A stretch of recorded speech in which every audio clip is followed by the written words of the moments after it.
தமிழ்நாட்டில் தமிழர்களாக வாழ்கிறவர்கள் தமிழ் கலாச்சாரம், பண்பாடு, இலக்கியம், வரலாறுகளை துணை நின்றவர்கள். வெறும் வாளையும் வேலையும் வைத்துக்கொண்டு போர் செய்த தமிழ் மன்னர்களுக்கு குதிரைப்படையை உருவாக்கியவர்கள்.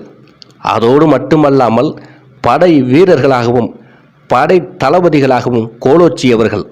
ஒவ்வொரு தமிழ் மன்னர்களின் வெற்றி வீர சரித்திரத்தில் ஒவ்வொரு தமிழ் முஸ்லிம்களின் குருதி இருக்கிறது. இன்று தமிழ்நாட்டில் குடிமக்களாக வாழும் உரிமைக்கு காரணம் தமிழ் மன்னர்களுக்காகவும் இந்த மண்ணுக்காகவும் எந்த எதிர்பார்ப்பும் இல்லாமல் போர்க்களத்தில் ரத்தம் சிந்தியவர்கள். தமிழ் மன்னர்களின் மூவேந்தர்களான சேர, சோழ, பாண்டியர்களின் வெற்றிக்காக நன்றியோடும் விசுவாசத்தோடும் தங்கள் இன்னுயிரை துச்சமாக நினைத்து போர்க்களத்தில் பொங்கியவர்கள். ராவுத்தர் என்ற பெயருக்கு குதிரை வீரன் என்று பொருளாகும். குதிரை வணிகம் செய்ய வந்த வீரர்கள் ராவுத்தர் என்று அழைக்கப்பட்டனர். மரைக்காயர் என்றால் கப்பல் மூலம் வணிகம் செய்து வந்தவர்கள் என்று சொல்கிறார்கள். அரபிய மொழியில் ராபித்து என்றால் எதிரியை எதிர்க்க சித்தமாக இருப்பவன் என்று பொருள். அதாவது போருக்கு சித்தமாக இருப்பவர் என்று பொருள்படுகிறது. ராவுத்தர்கள் ராகு தம்மார்கள் என்றும் அழைக்கப்படுகிறார்கள். இவர்கள் தமிழ்நாட்டில் வாழக்கூடிய முஸ்லிம் மக்களில் ஒரு பிரிவினராகும். முஸ்லிம் பிரிவைச் சேர்ந்த இவர்கள் ஹனபி வழிமுறையை பின்பற்றுகின்றனர். தென்னிந்தியா மற்றும் தென்கிழக்கு ஆசிய நாடுகள் முழுவதும் பரவி வாழ்கின்றனர். கிபி 10ஆம் நூற்றாண்டில் சோழ மன்னர்களின் உதவியுடன் செல்யூக் பேரரசைச் சேர்ந்த துருக்கிய குதிரை வியாபாரிகள் கூட்டம் ஒன்று தமிழ்நாட்டுக்கு வந்து சேர்ந்தது. அவர்களுடன் வந்த இஸ்லாமிய போதனை குழுக்கள் தமிழ்நாட்டின் தரங்கம்பாடி, நாகப்பட்டினம், காரைக்கால், தோப்புத்துறை, முத்துப்பேட்டை, ஆதிராம்பட்டினம், காயல்பட்டினம், கீழக்கரை, கூத்தாநல்லூர் மற்றும் பொதக்குடி ஆகிய ஊர்களில் தங்கி இஸ்லாம் மதத்தை பரப்பினர். பின்னர் தஞ்சாவூர் வந்த இவர்கள் இஸ்லாமிய பிரச்சாரம் செய்யும் பொருட்டு அங்கேயே தங்கிவிட்டனர். இவர்களின் வம்சாவளிகளின் வழித்தோன்றல்களே ராவுத்தர்கள் என்று அழைக்கப்படுகின்றனர். ராவுத்தர்கள் போர் மரபை கொண்டவர்கள். இவர்கள் பெரும்பாலும் தென்னிந்தியா மற்றும் தமிழ் ராஜ்யங்களில் குதிரைப்படை தளபதிகள், குதிரை வீரர்கள் என்று தங்களுக்குள் சிலர் பெரும் குதிரை படைகளையும் வைத்திருந்தனர் என்று சில வரலாற்று சான்றுகள் கூறுகின்றன. 15ஆம் நூற்றாண்டில் பர்வத ராவுத்தர் என்னும் அரசர் கொங்கு நாட்டில் சிற்றரசராக இருந்தார். நாயக்கர்களின் ஆட்சி காலத்தில் மதுரை, ராமநாதபுரம், திருநெல்வேலி ஆகிய மாவட்டங்களில் தமிழை தாய்மொழியாக கொண்ட ராவுத்தர்கள் சிற்றரசர்களாக இருந்துள்ளனர்.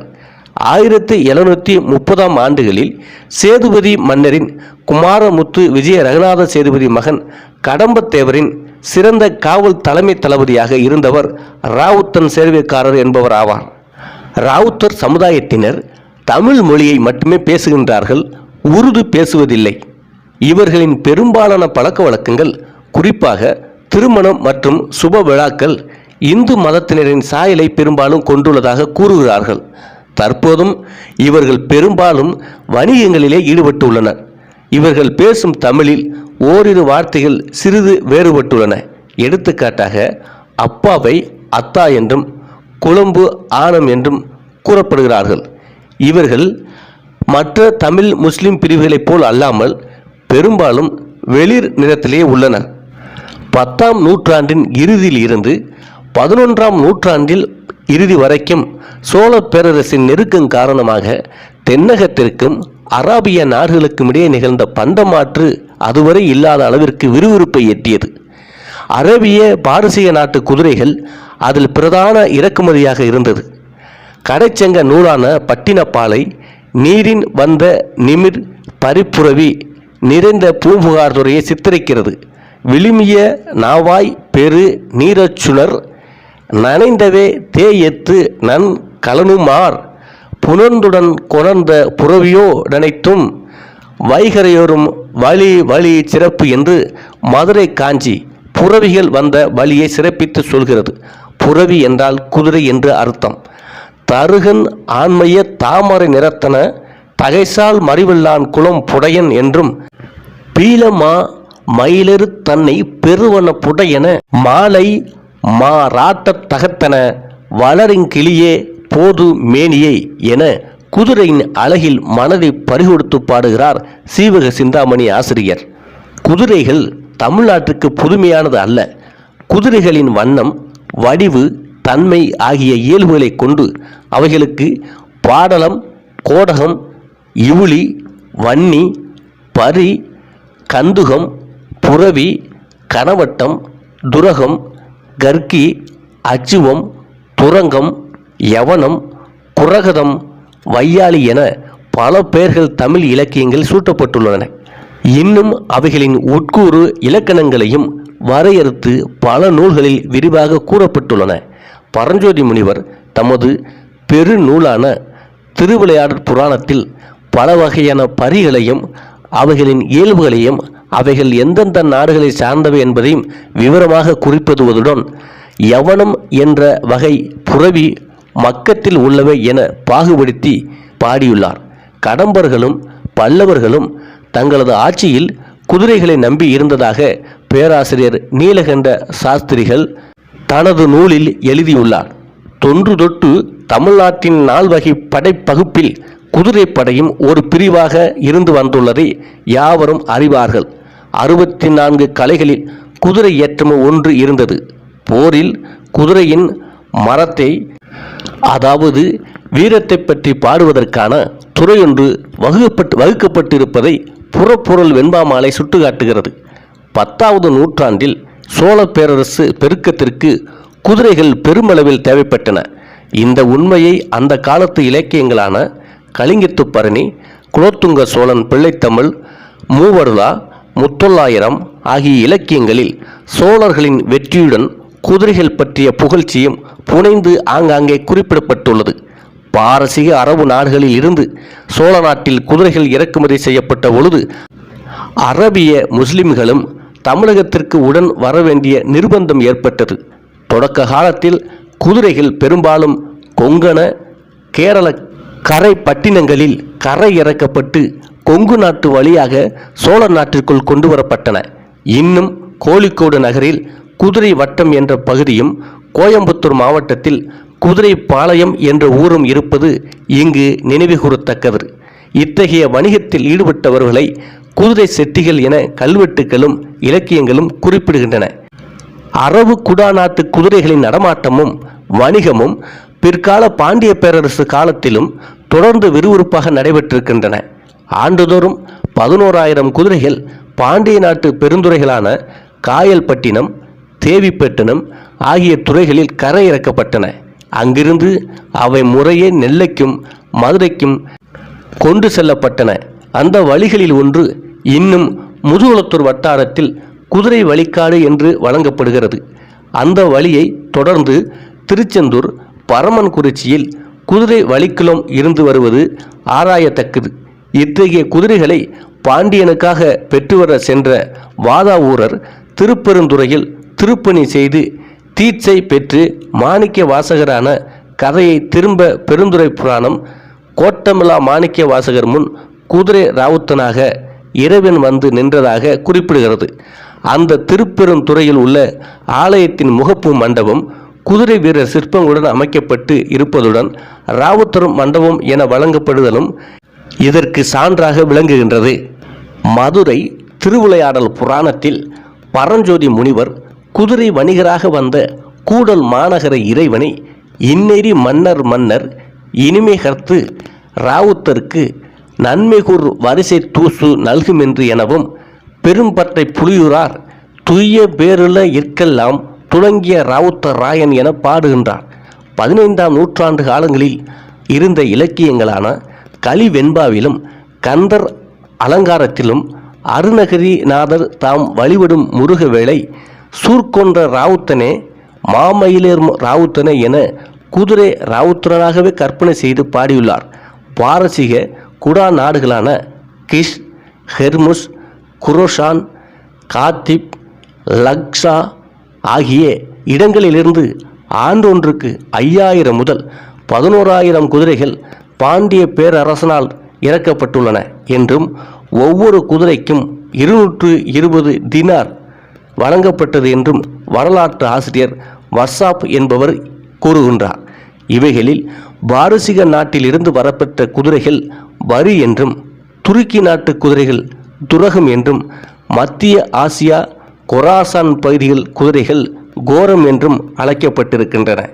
இவைகளிலும் சேர மன்னர் குதிரை பாடலம் என்றும், சோழனது குதிரை கோரம் என்றும், பாண்டியனது குதிரை பரி கனவட்டம் என்றும் இலக்கியங்களில் குறிப்பிடப்படுகின்றன.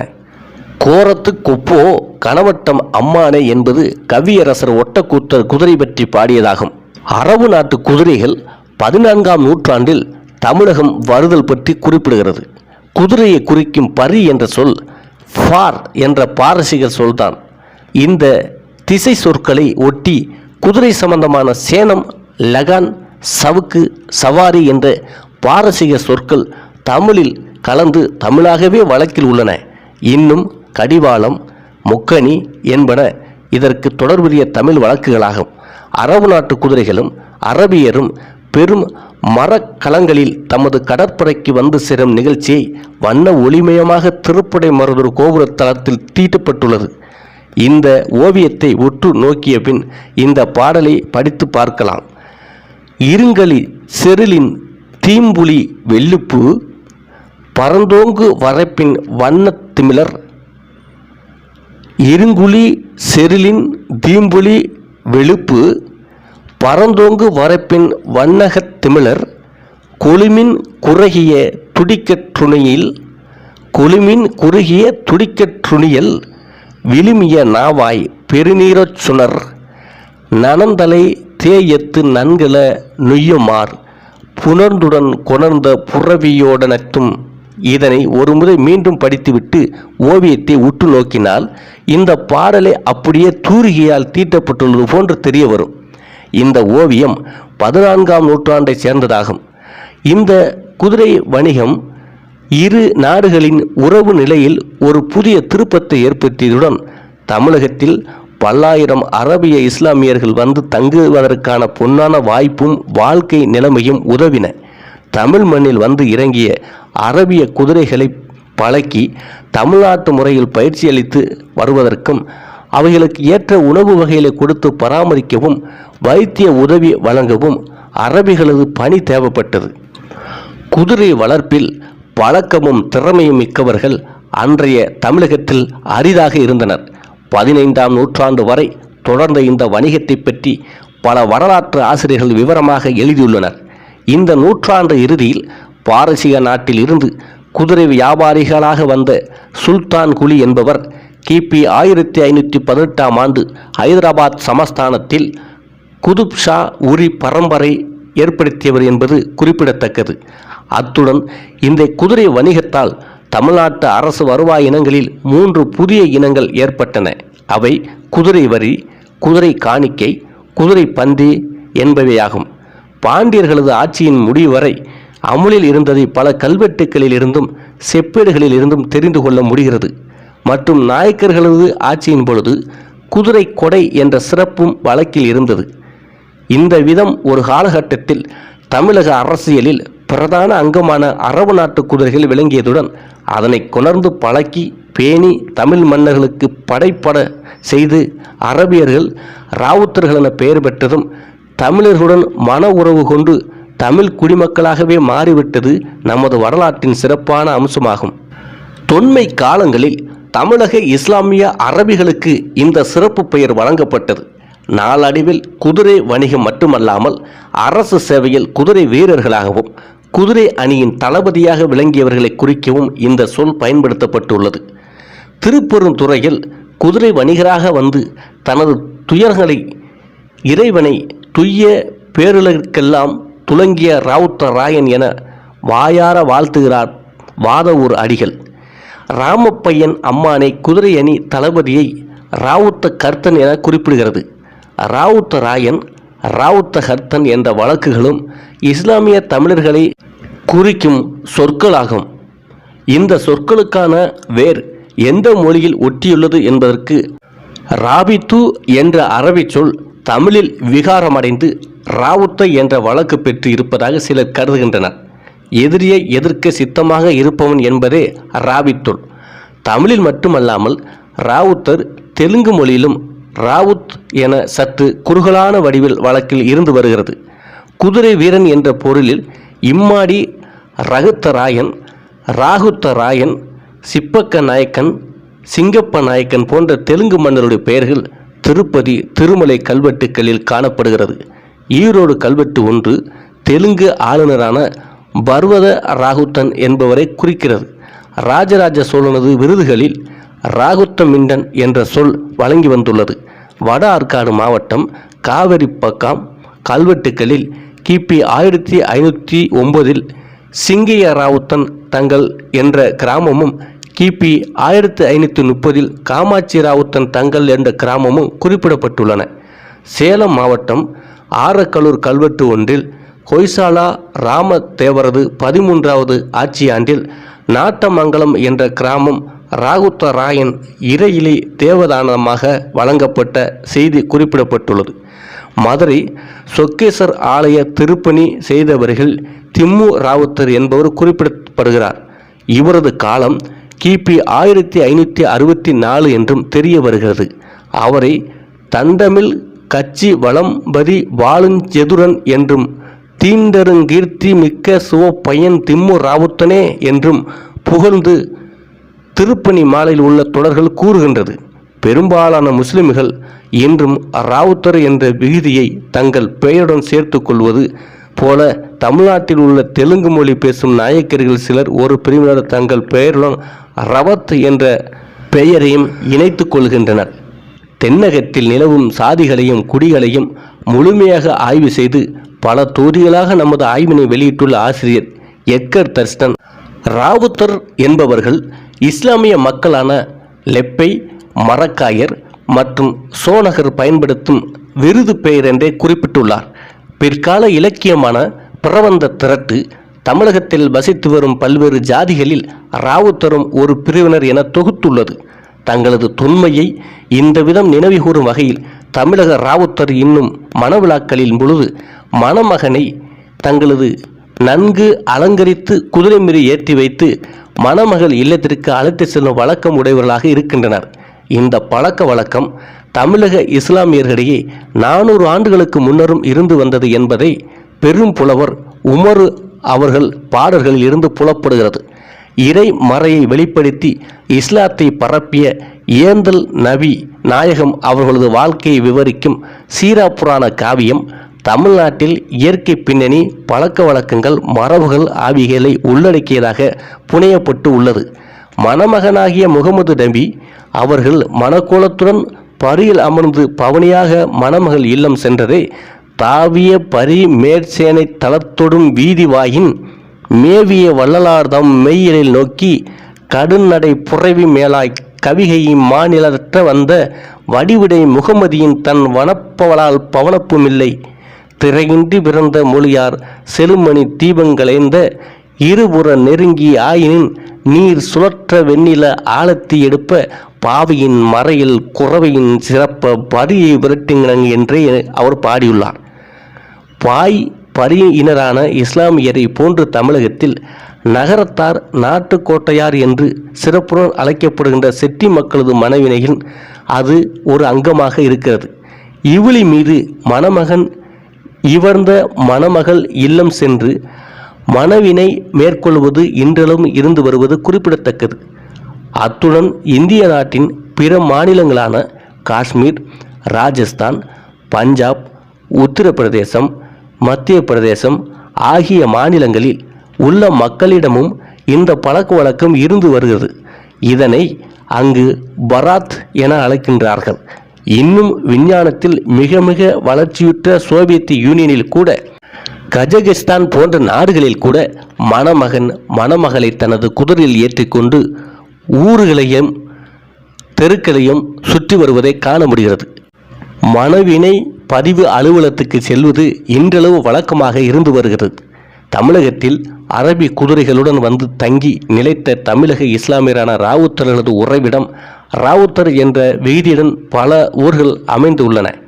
ராவுத்தர் நல்லனார் கள்ளக்குறிச்சி வட்டம், ராவுத்தர் நல்லூர் காஞ்சிபுரம் வட்டம், ராவுத்தன்பட்டி குளித்தலை வட்டம், ராவுத்தன்பட்டி திருமங்கல வட்டம், ராவுத்தன் வயல் பட்டுக்கோட்டை வட்டம் போன்ற பல ஊர்கள் ராவுத்தரின் பெயரில் இருப்பதை வைத்தே இந்த சான்றுகளை நம்மால் அறிய முடிகிறது.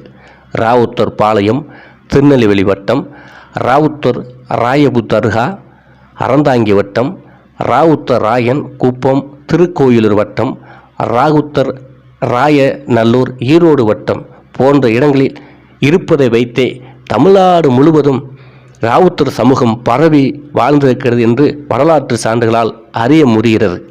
இவை அனைத்தும் இஸ்லாமிய தமிழர்களுக்கு தொன்மையான இருப்பிடங்கள் என்பதில் சிறிதும் சந்தேகமில்லை. மேலும் ராவுத்தர்களுக்கும் குதிரைகளுக்கும் உள்ள சம்பந்தத்தை தெரிவிக்கும் வழக்கு ராமநாதபுரம் மாவட்டத்தில் குதிரைக்காக ராவுத்தர், கொக்காக பறந்தார் என்பது இன்றும் வழக்கில் உள்ளது. அதேபோன்று ராமநாதபுரம் மாவட்டத்தில் உள்ள கோவில்களின் உள்ளார் குதிரைகள் அதிகம் காணப்படும். ஐயனார் கோயில் போன்ற கோவில்களில் ஐயனாரே குதிரையில் செல்வது போன்ற சிலைகள் இன்றும் இருக்கின்றன. இதுவும் ராவுத்தர்கள் ராமநாதபுரத்தில் அதிகம் வாழ்ந்தார்கள் என்பதற்கும், ராவுத்தர் இனத்தை சேர்ந்தவர் சேதுபதி மன்னர் படையில் தளபதியாக இருந்தார் என்பதற்கும் இந்த சான்றுகளை வைத்து நம்மால் உணர முடிகிறது. ஆனால் தமிழகமெங்கும் உள்ள ராவுத்தர் சமுதாயத்தினரிடம் இன்று குதிரையும் இல்லை, குதிரை சேவகமும் இல்லை என்பது அனைவரும் அறிந்த உண்மை. ராவுத்தர் சமுதாயம் பற்றியும் ராவுத்தர்களின் அந்த குதிரை சவாரி, குதிரை போர், குதிரைப்படை தளபதிகள், குதிரை வீரர்கள் பற்றியும் பல வரலாற்று இலக்கியங்கள் கூறுகின்றன. அந்த இலக்கியங்களை பற்றி காணலாம்.